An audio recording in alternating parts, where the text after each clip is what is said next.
এই কোথায় গেলা লাগাই তো। এই শোনো, কই যাইতাছো তুমি? আর বলো না, বাজারে যাচ্ছি। বাজারে যাচ্ছ? হ্যাঁ। আমার না কিছু লাগবে। দেখো মানে হ্যাঁ। এই তোমার মাথা কি ঠিক আছে? তুমি গতকালকে 10,000 টাকা মার্কেট করলা, বাজার সাথে করে দিলাম, তারপরে তোমার এক্সট্রা হাত খরচ দিলাম কালকে দিছি। গতকালকে তো গতকালকে দিলাম, সেটা তোমার হয় না। না, আমি পার্লারে যাব। এখন এক্সট্রা পালার জন্য 2 টাকা নিছো। আমার 25,000 টাকা তো ওই টাকা তো হয় না, ওই টাকা তো খরচ হয়ে গেছে। হ্যাঁ ঠিক আছে, এই পার্লারের টাকা 25,000 না, এই বাড়িটা বিক্রি করে দিব একটা পালা। তুমি কই থেকে এনে দেবা তুমি ভালো জানো, আমার লাগবে আমি এটুকুই জানি। তোমার তো অল্প তো হয় না, তোমার লাগবে বেশি বেশি। হ্যাঁ, আমি তো চাইলে তোমার কাছে বেশি বেশি আমার লাগবে, আমি চাবো না। আমি তো তখন বুঝতে পারি নাই তোমার বুঝতে বড় বড় জিনিস লাগবে। অল্প টাকা কিছু হয় না, ছোট টাকা দিলে কিছু হয় না, বেশি বেশি টাকা লাগে। যেখানে তো 2,000 টাকার পার্লারে গেলে হয়ে যায়, সেখানে কেন 10,000 টাকা পার্লার দিতে হবে? কেন আমি 2000 টাকা নিয়ে পার্লারে যাব? আমি সবার কাছে ছোট হবো না? এর আমার ছোট কোনো দাম নাই না? ও, এখানে ছোট হওয়ার কি আছে? পার্লার তো পার্লারই। ছোট আর কি আছে মানে? তুমি কি চাও আমি সমাজের কাছে ছোট হই? সবাই আমাকে বলে অমুক অমুকের বউ এটা পায় না, ওইটা পায় না, তার স্বামী দিতে পারে না, এটা কি তুমি চাও? ওই এই যন্ত্রণার কারণে না আমার অনেক কিছু লস হয়ে গেছে। কি লস করছি আমি তোমার? Coronary loss.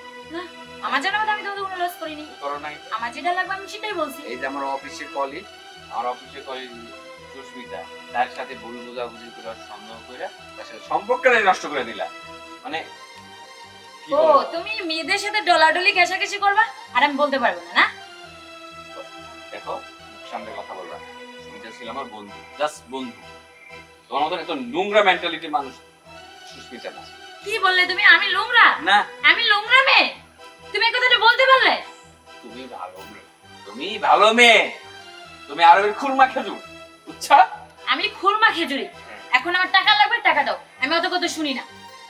তো অশান্তি আর ভালো লাগে না, খালি অশান্তি আর অশান্তি। তুমি কই থেকে আমাকে টাকা নিয়ে এসে দেবে তুমি ভালো জানো। মানে ভাই বাইরে বিচার দিই। কালকে আমার বন্ধুরা আসবে, আজকে আমি পার্লারে যাব, কালকে বন্ধুরা আসবে, কালকে কিছু টাকা দিবে, বন্ধুদের নিয়ে একটু পার্টি করব। আমি জানি না, তুমি আমাকে টাকা দাও। তুমি কাজ করো, কাজ করো, আমাদের হাসপাতালে নিয়ে চলো, নিয়ে আমার দূরে কিডনি আছে, দূরে কিডনি অন্ধ বেচতে পারবা। তুমি কিডনি বিক্রি করবে না, চুরি করবে না, কোথায় ডাকাতি করবে, তোমার ব্যক্তিগত ব্যাপার, ওটা আমার দেখার সময় নেই। হ্যাঁ কি? তোমার মতো মেয়েদের না জীবন সুখ হয় না। আমার মতো নেমে নিয়ে কোনোদিন সুখ হয় না। না, সুখ হয় না। হ্যাঁ, তোমার তো বাইরে আছে, তোমার যদি না থাকতো তাহলে তুমি এই কথা বলতে পারতে। তুই কখন থেকে আমার সাথে ঝগড়া করছো? তোর মনটা চমক। তুমি আমাকে মারবে? না, মারবে তুমি না। আমার গায়ে হাত তুললে? আমি জীবনে আশা করিনি তোমার কাছে তুমি এভাবে আমার গায়ে হাত তুলবে। দেখো, গায়ে হাত তুলিনি, তুলতে গেছি। আমার কপালটাই খারাপ, বাবা মা যে কি দেখে আমাকে তোমার কাছে দিছে। তোমার 7 জন্মের ভাগ্য যে আমার মতো একটা ছেলে তোমাকে দিয়ে দিচ্ছে। বাবা মা না দেখে না শুনে তোমার কাছে দিয়েছে। না দেখছে? হ্যাঁ, না দেখেই দিছে। না দেখছে? আমার শাড়ি লাগবে আমি শাড়ি নিব, আমার মার্কেট করা লাগবে আমি মার্কেট করব, আমি পার্লারে যাব না, আমার বন্ধু বান্ধব নিয়ে আমি পার্টি করব না। ও, তোমার বন্ধু বান্ধব নিয়ে পার্টি করবা, ফুচকা খাইতে যাবা, চটপটি খাবে, তাই না? আর আমার একটা এই অফিসে আমার সাথে একসাথে চাকরি করে, সে কলিগ, তার সাথে বন্ধু সুলভ আমার আচরণ, তাকে দুনিয়ার সন্দেহ করে এত কথা লাগাই, এত প্যাচ লাগাই, তাকে এক করে দেয়। কেন? শুনো, তুমি যদি কোনো মেয়েদের সাথে চলো, তোমার কোনো দিন শেষে না দাম না থাকলে আমার আছে, আমার বন্ধু বান্ধবের কাছে আমার একটা দাম আছে, আর আমি কোন ঘরের মেয়ে সেটাও তুমি ভালো জানো। তুমি তুমি এই জমিনের ঘরের কোনো কেউ না, তুমি ওই আসমানের ঘর থেকে আইছো, বুঝছো না? আসমানের ঘরে মানে? তুমি এত ভিআইপি। আমার বাবার টাকা পয়সা, আমার বাবার বাড়ির কোন দিকটা কম আছে? আমার মতো একটা মেয়ে যে তোমার ঘরে এসে সংসার করতেছে, এটা তোমার 7 জন্মের ভাগ্য। আমি তোমার কি নাম একটা বাড়ি দিচ্ছি, এই যে দামি শাড়িটা পরে আছে, এটা তো জার্মানি থাইল্যান্ড থেকে আনা, জমা করো। হ্যাঁ, দিছো দিছো, তবে তোমার কাছে চাওয়ার পরে ঝগড়া করে, এই যে এইভাবে ঝগড়া করি তারপরে দাও। তোমার কাছে কোনোদিন নিজের ইচ্ছায় তুমি আমাকে কোনো কিছু দিয়ে দাও না। তোমার যন্ত্রণায় না মানে জীবনটা আমার ঝালাপালা হয়ে গেছে। আজকে আর বাড়ি ফিরবো না, আজকে মরবো, আজকে আমার মরামত দিতে তুমি মরলে কি বাঁচবে সেটা আমার দেখার দরকার নেই। হ্যাঁ যাও যাও, যখনই যেটা চাই সেটা নিয়ে আমার সাথে ঝগড়া করে। আমার আর ভালো লাগে না এই সংসারে। আমি আমি আমার বাবার কাছে যেয়ে বলবো, আমি বলবো আমি আর সংসার করবো না। যখনই যেটা চাই সেটা নিয়ে আমার সাথে ঝগড়া করে।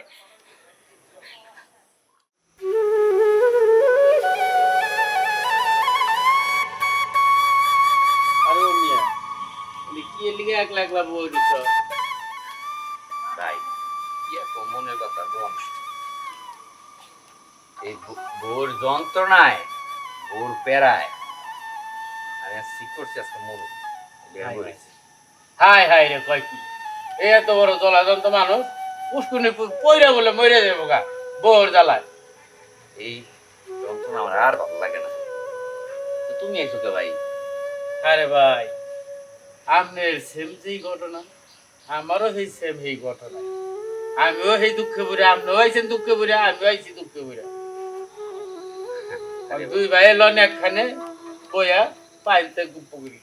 দাঁড়াও ভাই, আমার মনে ফোন আইছে। ফোন আইছে। হ্যাঁ কও কি? তোমার ফোনও কই তুই বাহনে? তোর যন্ত্রণায় তো কোনো জায়গায় শান্তি নাই। আমার ফোনও জ্বালানো শুরু করছ। এই তুই আর ফোন দিবি না, রাখ। চিন্তা করেন, বাসা থেকে ঝগড়া করে বেরিয়েছি, আর ফোন করেও বকতাছে। কত বড় বেয়াদব মহিলা। আর এই মহিলাদের জন্য আজকে সমাজ কোথায় গিয়ে দাঁড়ালো ভাই। আমরা পুরুষ জাতিরা কতটা নির্যাতিত। হ্যাঁ, নারী নির্যাতনের আইন আছে কিন্তু পুরুষ নির্যাতনের আইন নাই। তাহলে আমরা সব পুরুষরা মিলে যদি একটা নারী নির্যাতন প্রতিবাদ সভা তৈরি করতে পারি, তাহলে মনে হয় পুরুষগুলোকে খুব উপকার হয় ভাই। এই আপনার আমার মতন যারা আছে, যারা অকালে মরতে চাই, এগো একটা দিক লইব, এগো একটা দিক কইব, ঠিক না রে ভাই? হাসা কথা কইছেন ভাই। তাহলে কালকা থেকে যত ওলা নির্যাতিত পুরুষ আছে, যারা নির্যাতিত হয়, প্রতিনিয়ত হয়, তাদের নিয়ে আমরা একটা আলোচনা সভা বৈঠক রাখবো। ঠিক আছে ভাই, কথা দিলাম। তাহলে আজকে আর মরলাম না। সবাইকে কি হয় সিদ্ধান্ত নিয়ে তারপর যা করা করুন। চলো উঠেন। চলো বাড়ি গিয়ে